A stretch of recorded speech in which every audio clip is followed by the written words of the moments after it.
వారాలు రద్దు చేస్తానన్నాడు. ఎన్ని వారాలైన తమ్ముళ్ళు రద్దు చేశాడా అని నేను అడుగుతున్నా. ప్రతి ఏటా జాబ్ క్యాలెండర్, ప్రతి ఏటా మెగా డిఎస్సి ఇవ్వకపోవడం నీ విశ్వసనీయత. నేను చెప్తున్నా మా యువతకి, ఫస్ట్ సంతకం, మొదటి సంతకం మెగా డిఎస్సి పైనే పెడతారు. మీ ఉద్యోగాలు ఇస్తాను. ఇంకో పక్క తమిళలో ఇక్కడ మీరందరూ ఉన్నారు. మార్కాపూర్లో అందరిని అడుగుతున్నా, సిద్ధంగా ఉండండి, ఆన్సర్ చేయాలి. హూ కిల్డ్ బాబాయ్? హూ కిల్డ్ బాబాయ్? హూ కిల్డ్ బాబాయ్? తెలుసా మీకు? తెలిసే చేలిపైకి ఎత్తండి.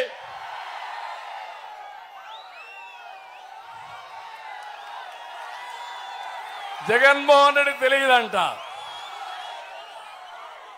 నిందితుడిని పక్కన పెట్టుకొని ఎంపీగా బాధితుల్ని ఇబ్బంది పెడుతూ జైలు పాలు చేయాలనే ఆలోచన. సొంత చెల్లికి అన్యాయం చేస్తున్నావు. మీ బాబాయిని ఎవరు చంపారో ఇప్పుడు కూడా చెప్పడు. మాట్లాడితే కలియుగం అంటున్నాడు. ఇలాంటి వ్యక్తులు రావడమే కలియుగ మహిమ. అవునా కాదా? అవునంటే గట్టిగా పట్టుకుని చెప్పండి. అంటే బాబాయిని చంపేవాళ్ళు మనకు కావాలనా?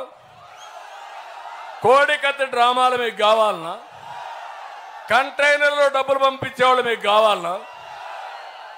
ప్రజాసేవ చేసి మీ జీవితాలు మార్చేవాళ్ళు కావాలి. నష్టం జరిగింది, ఇబ్బందులు వచ్చాయి. మేము కూడా మీకోసం పోరాడాలంటే మా గతి కూడా ఏమైందో చూశారు. మీరంతా చూశారు కదా. మీరు ఎంతమంది పైన కేసులు పెట్టారు, ఎంతమందిని జైల్లో పెట్టారు. ఇప్పుడు కూడా అక్కడక్కడ ఒకరో ఇద్దరు ఆఫీసర్లు ఇంకా మారడం లేదు. పర్వాలేదు, మీ అందరూ ఒకటైనాక సైకిల్ మీద ఎక్కి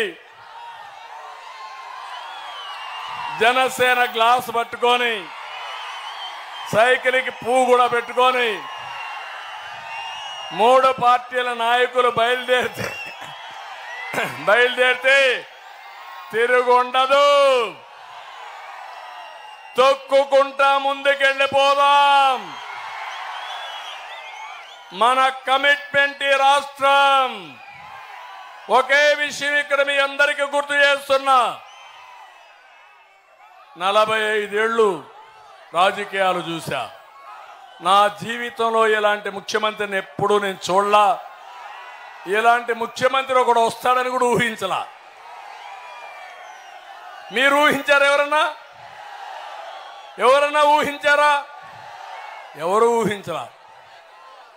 అంటే ఇప్పుడు అంటున్నాడు నేనేదో బీజేపీతో పొత్తు పెట్టుకున్నామని ముస్లింల దగ్గరికి పోయి రెచ్చగొట్టే ప్రయత్నం చేస్తున్నాడు. జగన్మోహన్ రెడ్డి, నేను సవాలు విసురుతున్నా మీకు. పార్లమెంట్లో కొన్ని బిల్లులు తీసుకొచ్చారు. ముస్లింల బిల్లులు తీసుకొస్తే ఏం తమ్ముడు, ఓటేయకుండా మానేశాడా? సపోర్ట్ చేశాడా లేదా? అక్కడ సపోర్ట్ చేసి ఇప్పుడు నాటకాలు ఆడతావా జగన్మోహన్ రెడ్డి? నేను అడుగుతున్నా, ఈ ముస్లింలకి ఒక్క పని నువ్వు చేసావా? కానీ అబ్దుల్ సలాంని నిర్మోహమాటంగా వేధించి 4 కుటుంబ సభ్యులు ఆత్మహత్యలు చేసుకునే పరిస్థితి తీసుకొచ్చావు. నేను చెప్తున్నా, నా విశ్వసనీయత. ఉర్దూ 2వ భాష చేసింది నేనే, అవునా కాదా? మైనారిటీ సోదరులకు ఫైనాన్స్ కమిషన్ కార్పొరేషన్ పెట్టింది మేమే, అవునా కాదా? హైదరాబాద్ లో ఉర్దూ యూనివర్సిటీ, కర్నూలులో ఉర్దూ యూనివర్సిటీ పెట్టిన పార్టీ తెలుగుదేశం, అవునా కాదా? హైదరాబాద్ లో ఆది హౌస్ కట్టాం.